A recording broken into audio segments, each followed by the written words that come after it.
हिमाचल प्रदेश के सरकारी विभागों के पास पड़े अनस्पेंट अमाउंट का आंकड़ा 15,000 करोड़ तक पहुंच सकता है। अभी तक 12,000 करोड़ की जानकारी सरकार को प्राप्त हो चुकी है, लेकिन अभी इस आंकड़े में बढ़ने की संभावना है। यह जानकारी जल शक्ति मंत्री महेंद्र सिंह ठाकुर ने मंडी में आयोजित पत्रकार वार्ता के दौरान दी। इससे पहले उन्होंने जिला के सभी उच्च अधिकारियों के साथ बैठक की और जिला में पड़े अनस्पेंट अमाउंट के बारे में जानकारी हासिल की। महेंद्र सिंह ठाकुर ने बताया कि प्रदेश में पीडब्ल्यूडी और ग्रामीण विकास विभाग के पास सबसे ज्यादा अनस्पेंट अमाउंट पड़ा हुआ है। उन्होंने कहा कि इसके लिए अधिकारी जिम्मेदार है और कुछ अधिकारी ऐसे होते हैं जो विकास के लिए आए पैसों को जमा रखकर ब्याज कमाने की सोच रखते हैं। उन्होंने कहा कि अब प्रदेश में ऐसा नहीं चलेगा। जो भी अनस्पेंट अमाउंट पड़ा है उसे जल्द से जल्द खर्च करने का कार्य शुरू किया जाएगा। महेंद्र सिंह ठाकुर ने बताया कि प्रदेश स्तर पर आंकड़े जुटाने के बाद अब जिला स्तर पर कार्य शुरू हुआ है और आने वाले समय में उपमंडल स्तर पर इस कार्य को किया जाएगा। महेंद्र सिंह ठाकुर ने बताया कि उपमंडल स्तर पर कमेटियां बनाकर औचक निरीक्षण भी किए जाएंगे और अधिकारियों से जवाब तलबी की जाएगी। मंत्री महेंद्र सिंह ठाकुर ने कहा कि चीन के साथ यदि जंग होती है तो वह इस युद्ध में मोर्चे पर जाने को तैयार है।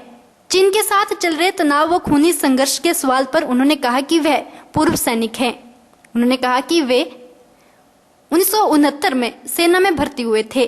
उसमें पाकिस्तान के साथ जंग हुई थी तो उनकी नौ डोगरा कमांड अग्रिम मोर्चे पर थी। उन्होंने पाकिस्तान के साथ जंग लड़ी थी। उन्हें गर्व है कि पाकिस्तान को उस लड़ाई में मुंह की खानी पड़ी थी।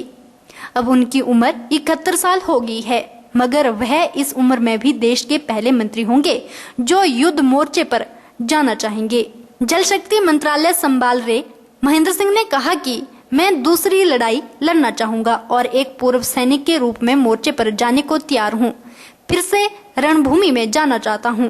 चीन के साथ तनाव को लेकर महेंद्र सिंह ठाकुर ने कहा कि जो भी हुआ है वह दुखदायी है, निंदनीय है। शहीद हुए सैनिकों को वह नमन करते हैं।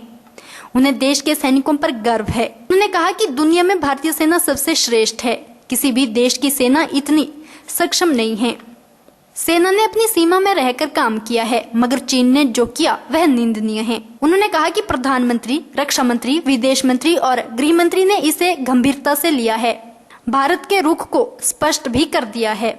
उन्होंने कहा कि प्रधानमंत्री ने भी चेता दिया है कि हमारे सैनिकों का बलिदान बेकार नहीं जाएगा। प्रधानमंत्री के इस कथन का मतलब साफ तौर पर समझ में आ जाना चाहिए। उन्होंने कहा कि चीन को अपनी भूल का खामियाजा भुगतना पड़ेगा। भारतीय सेना ने अपने क्षेत्र में रह करके जो है काम किया है। जिस प्रकार की ये घटना घटी है तो निंदनीय है और मैं तो एक पूर्व सैनिक होने के नाते मैं अपने आप को ऑफर कर रहा हूँ कि 71 साल वो नौकरी की। अगर कोई ऐसी स्थिति बनी तो मैं हिमाचल प्रदेश का पहला मंत्री हूँगा जो दोबारा से दूसरी लड़ाई लड़ना चाहूँगा, युद्ध अपने देश के लिए लड़ना चाहूँगा। और भगवान ये करे कि दोनों देशों के बीच में ये जो है खत्म हो जाए। अगर भाई का कुछ ऐसा होता है तो एक सैनिक, पूर्व सैनिक के रूप में मैं अपने आप को ऑफर कर रहा हूँ कि मैं जिस मोर्चे से मुझे चाहिए उस मोर्चे में आज भी जाने के लिए जो है वो भाषा के लिए, अपने देश के लिए जो मर्जी करना पड़े इसको करने के लिए तैयार। ना कोई पार्टीवाद है, ना कोई क्षेत्रवाद है, ना कोई धर्मवाद है। यहाँ तो हम भारतवासी हैं, हमारी बाउंड्रियां लगती है ना, भारतवासी हैं। हम उस बात को जहाँ लाहौल स्पीति और किन्नौर का जो क्षेत्र है हमारा, जो भी जिसकी हमारी सीमाएं जो है तो चाइना के साथ लगती है, हमारे वहाँ के लोगों का हौसला बुलंद है, हमारी सेना के हौसले बुलंद है। हम 71 साल की उम्र में कह रहे हैं कि हम दोबारा लड़ाई वगैरह ऐसे कुछ होता है तो हम उस हालत में, उस रणभूमि में, उस युद्ध भूमि में दोबारा आज हर भारतवासी जो है वो एक होकर के भारत माता के लिए और दुश्मन को जो इस मौके पर उनके साथ सांसद रामस्वरूप शर्मा, विधायक इंद्र सिंह, विनोद कुमार, हीरालाल, जवाहर ठाकुर, इंद्र सिंह गांधी, राकेश जम्बाल, प्रकाश राणा और जिला के प्रशासनिक अधिकारी भी मौजूद रहे।